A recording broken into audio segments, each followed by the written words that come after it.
The abuse finally ended when the family moved out of state, but David didn't say a word to anyone. I just buried it. I mean, the mind is incredible what it can do to save you, to protect you.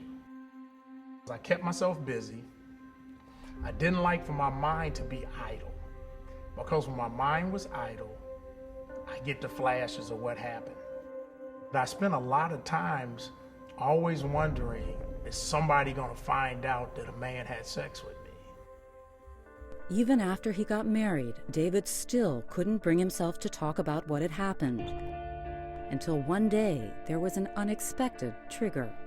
My wife and I found out someone on her side of the family had been sexually abused. I got really kind of upset, and then she just kind of looked at me. I said, well, the reason I'm like this is because it happened to me. That's how it just came out. Man, my life turned upside down after that. I actually had a full nervous breakdown and a panic attacks. I couldn't stop shaking, couldn't stop crying. It was so bad that at one point, David actually thought the anguish was going to kill him. And I'll never forget, I was driving to the gym. All of a sudden, I couldn't breathe. So I called my wife to tell her goodbye. I knew I was dying. But David's wife was calm, and to his relief, he says she was remarkably supportive.